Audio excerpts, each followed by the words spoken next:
everyone, welcome back to the garden. This week I want to talk about something every gardener faces: weeds. They pop up everywhere, and if we're not careful, they can take over the garden, competing with sunlight, nutrients, water. Today I thought I might share with you a couple things that I do to try to maintain the weeds in my garden. I'm not out here weeding daily, but I do spend bits of time most days, even if it's just 15 minutes. My first strategy is to plant as soon as possible after the soil is prepared, because the weed seeds, as soon as that soil is prepared, they are getting cozy and comfortable and soaking up any moisture in the soil and getting ready to germinate. We don't want the weeds to get a head start on us. Second strategy is to interplant fast-growing vegetables like radishes along the pathway so you can tell where your rows are compared to where your walkways are. It makes life super easy for keeping those paths clear before everything starts to grow. Strategy number 3 is to hoe around the plants as soon as you can. Once they pop up, like the larger plants like green beans, it's easy to hoe around them and you won't hurt them.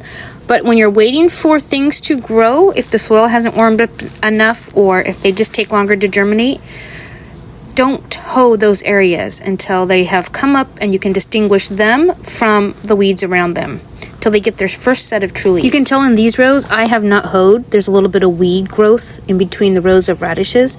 Zucchinis need to pop up out of there, and the soil's just been a little bit cool, so I'm waiting for them to hop up out of the soil before I weed anything. Once the zucchini has popped up, I am weeding around it. Getting rid of the weeds, the younger and smaller they are, the easier it is. Find tools that work for you. This is called a push hole. It cuts the plants off right at the surface level when you push it back and forth, and it works really well and it gets into the tight little spaces. So it's really nice in between rows. I also have other tools that I use for larger spaces. I would highly recommend getting one of these, a regular hoe, and a rake. How you choose to water your plants also affects weed growth. I like to use soaker hoses because it gets less water all over the garden. The water will just water right at the base of the plant instead of watering everything like a sprinkler would. A sprinkler's easier in that you just turn it on and it waters the whole place, but it's a lot harder for weed management because the places that you don't water do not grow as well, so you don't have as much weeds to take out of where you're not growing, like in the paths and stuff. So I like to get rid of all the weeds around a plant before I water it. Just like right up close to it. I don't like to put the hoe too close and accidentally, like just the fear of accidentally chopping off my little friend here's noggin. There, it's ready to go all the way down. For some of the smaller seeded herbs and vegetables that take a while before they germinate, like celery, oregano, thyme, I find it much easier to start them inside or outside in their own container and then transplant them out later. That way the weeds aren't taking over the garden bed before your seeds have even had a chance to come up yet. Another tip is to plant densely in a raised bed. Make sure you get out all of the plants you don't want before you start, and then plant them pretty close together.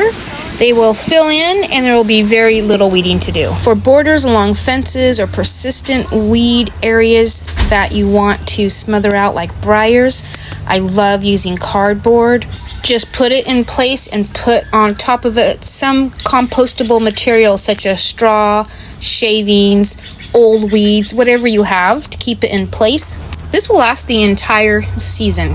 For small seeded things like salad greens, green onions, bok choy, spinach, I am loving the GreenStalks. They are so easy to care for and there's almost no weeds in them at all. I find growing in containers in general just easier to weed. Every time you water them or harvest, just pull any weeds that are in there with them and you're good to go. When pulling weeds by hand, get the roots out. Put your fingers down at the base of the weed and pull it up and make sure you get the roots out so it doesn't regrow. Pulling the weeds by hand is the most labor intensive. It takes the most time, but it's definitely worth it because once your plants start to get a certain size, my friend zucchini here, I'm gonna come and pull these little guys out, but pretty soon it'll be shading this a lot more and there's not gonna be as much weed growth.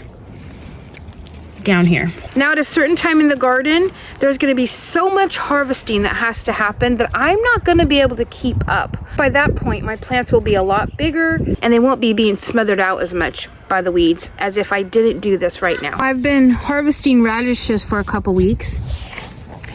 And as I pull them, I pull the weeds up as well. And as you can see, I just leave them there. They're gonna decompose, feed the vegetables, and act as a covering of the soil to help smother out weed growth. just make sure they're not touching the plants. Now, between the walkways of the beds, if they're wide enough, I like to use the animal bedding from our chickens and our ducks. It's not composted, so it's still hot, but that's okay because I make sure there's a nice wide space between it and the actual plants. In the winter, we just pile up all of the bedding from the coops as we clean them out right by the coop in anticipation of summertime, hauling it into the garden. I'm gonna take this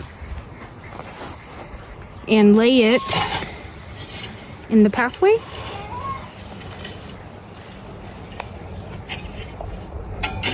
Okay, so I did one pathway. It took like 2.5 wheelbarrows is all. Also cleaning out their coops. Got some green mulch areas that I'm gonna go ahead and put the duck coop bedding on it like I did here. But it's gonna be placed in the next row. Admittedly, it looks terrible. This is what I just laid down freshly. But this is just from yesterday, and it didn't take long for it to blend in pretty well. Out of those 14 tips that I shared, hopefully at least one of them will somehow be helpful if you're struggling with weeds. Oh, and weeds can be super beneficial. I made a video about using your weeds to fertilize your garden, making a weed tea. I'll go ahead and link that in the subscription box. Works fantastic, and you have a free resource. Growing, whether you like it or not. On gardening forums that I participate in, I often see people asking what to spray on your garden. You know, what do you use? Don't use any of that stuff. Just hoe, hand weed, compost. It's so much healthier for the environment, for your own personal health. And if you get into a system, it's actually not that bad. If you like gardening and chicken videos, go ahead and subscribe, and I'll see you next time.